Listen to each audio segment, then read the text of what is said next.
We're Red Rook Films, and this is the first of our Grumpy Old Men reviews. Today we are reviewing... Testify. Bring your word if it's worth it's fine. Don't give me maybe. Don't give me I don't know. Baby, you ain't singing when you're crying. See, I was born on a storm. When I get gone, and I don't need any wrong to know better. Well, welcome to another episode of Grumpy Old Men.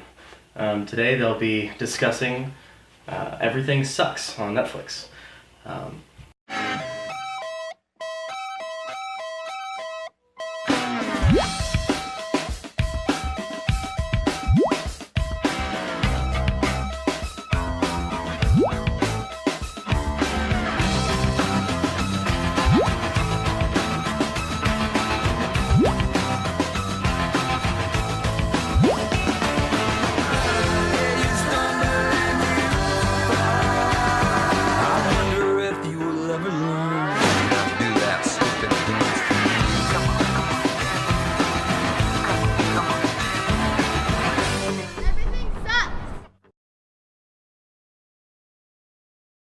And as usual, I'm really happy to be here among them because he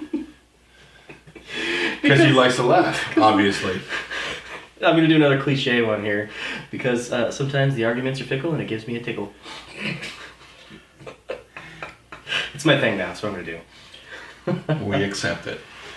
Because we accept you. Alright, so for those who don't know, Everything Sucks. Don't touch me. Takes place in the 90s with a bunch of high school kids. We went to high school in the 90s. So we know what it was like back then. Because we're old, I guess is what I'm trying to say. Yes. What it was like in the 90s in high school. A lot of Alanis Morissette, a lot of grunge, a lot of progressive, which was ska. What else? So I think Slackers. We were considered slackers more than anything. Natalie Merchant. But we started the baggy trend. Woo! So I was about to ask what your aesthetic clique was. What you kind of looked like then. Oh, actually, I was wearing a cowboy. Whoa! I got a reaction there. Don't go there, Mary. yeah. Maybe. So in Everything Sucks. Luke, settle this. Settle what? That ridiculous song, Rain on Your Wedding Day. It's ironic because they chose that day to get married. What kind of fairy tale world does Alanis Morissette live in? Canada. We follow these three nerds who just started freshman year, and they decided to join the AV club. We might as well start with something we actually know, right? That's AV Club. I bet once they see one of our movies, the ladies will come flocking. I promise you, there isn't a single female behind those doors. We have the first nerd, who is the movie nerd. He's really into movies. We had the second one. Well, the first one, the movie nerd, looked like a very young Donald Glover. Oh, yeah, it's a good point. He does look like a young Donald Glover, yeah. So, we got young Donald Glover. We have the nerdy guy with glasses who reminded me too much of me to the point where it was kind of freaky. I was like, he's even using the words that Caleb used. So, we'll call him Skinny Caleb. So we got young Don Glover, Skinny Caleb. Yeah. And then we got this curly head freak dude. Dumbass kind of guy. Dumbass. Yeah. Okay, alright, so young Don Glover, Skinny Caleb. Your village idiot kind of. Yeah. Yeah, actually pretty good. Yeah. Dumbass. Yeah. Young Don Glover meets this girl who looks like Dustin from Stranger Things if he was a female. I will prove it to you. I'm going to put two photos right now and you're going to go, oh shit. Yeah. They look exactly alike if you just turn one into the other. Yeah.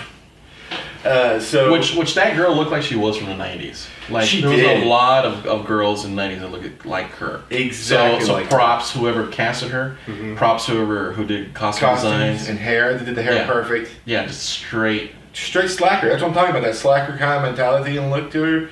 Like, I'm just gonna put this shirt on, this overshirt, and I'm just gonna put on these jeans and I don't care what I look like. Yeah. I'm too cool to care. Yeah. They cared. I was there. We all cared. Yeah. So, and he really had a thing for her, and she was in the AV club, and so pretty much the first part of this series, the first part of the storyline is him trying to impress her. You're out of focus. I know. I'm trying to fix that. What I liked about it from the beginning was they developed the characters very fast, and you were interested in all of them. Even the ones you didn't like yet, you were still kind of interested in what was going to happen. It didn't feel forced at all. It was very natural. Whoever wrote it, please find out. Whoever wrote it was just very natural, very conversational. It didn't seem like, you know how like older people would write teenage stuff, and it seemed really forced and awkward. It seemed like they knew what they were talking about, right? Like they've kind of lived it. Maybe, this show. This show. Kind of like Freaks and Geeks, only in the 90s, I guess. Yeah, that's actually a very good comparison. It is a lot like Freaks and Geeks take place in the 90s, yeah. And then you take the music out and put movies in there, and holy crap, yeah, it's a great comparison. So, okay, besides the main three characters and the girl that the guy's after, you start meeting other characters. You have the AV teacher who runs the AV club. He's pretty funny because he doesn't seem to give a damn about the kids, and that's funny. That's always funny in a high school thing. You got the principal, who happens to be the dad of the female Dustin. Easy there, Romeo. That's Mr. Messner's daughter, the principal. Have a great rest of your day. Proceed with caution. And then you have, she's not working at the school, but you have the mom of young Donald Glover, who was... Flight attendant. Yeah, flight attendant, and sexy as hell, too. I don't know who she is, but I want to freaking find her name out, too, because she's good looking. Yes, exactly. Anyway, calm down, boy. you're going to take over. I'm just thinking about her now. I can't think about the story. So basically, how he said the first couple episodes, it just shows that young Donald Glover is very much a hopeless romantic. He enlists the help of his fellow buddies, and they recreate. They created a montage of videos that were of the 90s, and it was very accurate of all the videos that he put together to impress young Dustin. Young female Dustin. And it was great, but unbeknownst to him and the others, young female Dustin, we find out is exploring her sexuality and is perhaps liking females instead of males. So, Twist. Very good. Yeah, very good. Where you're like, oh, okay, then, well, if he asks her out, what's going to happen, you know? And the way he asks her out is pretty genius. But it's called dramatic irony, folks, where the audience knows something and that the characters don't. So yeah, and it was good. It provides good conflict. It really does, because you feel at the beginning that both him and her like each other, but because of what you know about her, it's a doomed relationship. And even though you're kind of rooting for them, you also know that it can't be. Great start. Excuse me.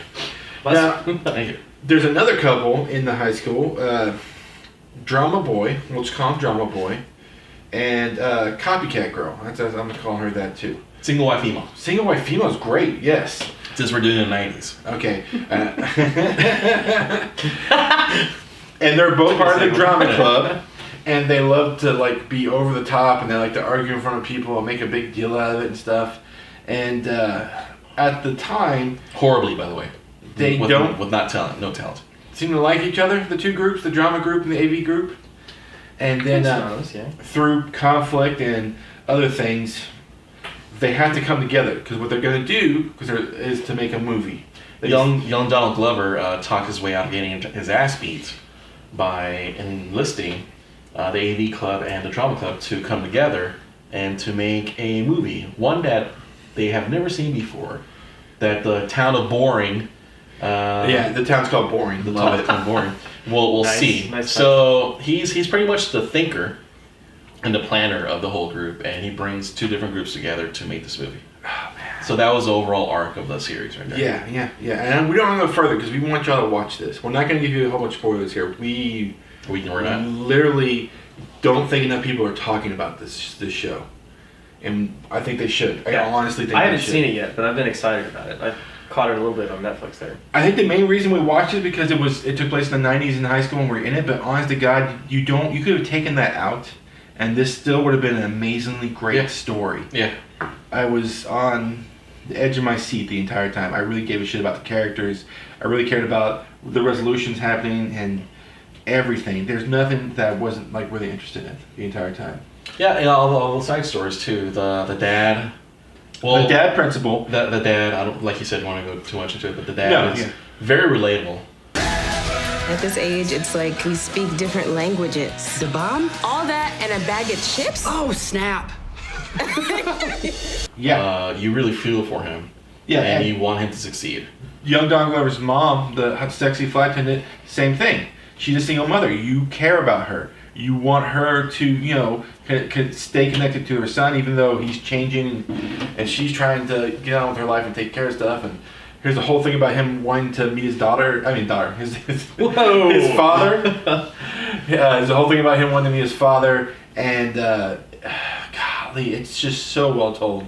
I really, really love this. I don't usually go into coming of age stuff, but this is a very good one, and I really enjoyed it. Mm-hmm. Even up to the end, you said you were on the edge of your seat towards the last couple episodes, right? Yeah, the last couple episodes I couldn't. In fact, before we started the last 2 episodes, it was like 1 a.m, and I said, Carlos, we have to stop. It's like, no, I can stay up till 2 and watch another one. No, because then we're going to have to stay up again and watch the last one. And he was like, yeah, okay. So we got up and we waited for one more night to watch the last 2, because it was just too exciting to wait on the last episode. That was good because the penultimate episode, you're like, oh, I gotta see this. I gotta see the next one, and we did. So it's pretty good. So yeah, we recommend it. Actually, rating system. Rating system, yeah, 5 rooks. I'm giving it 4 rooks and a pawn. I'm giving it a lot. I'm giving it almost 5 rooks. That's really high for him. That's very high. I thought it was very, very good. I can't wait till season 2. They already set up. They finished the first story and set up season 2 kind of already, and so I'm very excited. And I really want people to watch it so they'll make a season 2. Yourself, Carlos, what do you feel about it? Same. 4 rooks and a pawn. All right, we got. I hadn't. It's like, what's half of the road? I know. Man, so I'm sold. I already wanted to see it, but. Will you see it, Murray? Oh, it's totally your thing, Murray. I mean, the main character is a hopeless romantic. You're gonna love the hell out of this. And I feel like Murray would wear like flannel while watching it. Like flannel, like tied off at the waist. Yeah. The vest and a white shirt. Bag his pants a little bit. Yeah. Well, I guess I could. You look like an extra from like Empire Records, you know. Come out and be like, wardrobe. But yeah, highly recommended from both Grumpy Old Men and we convinced this guy to watch it, so you also watch it too.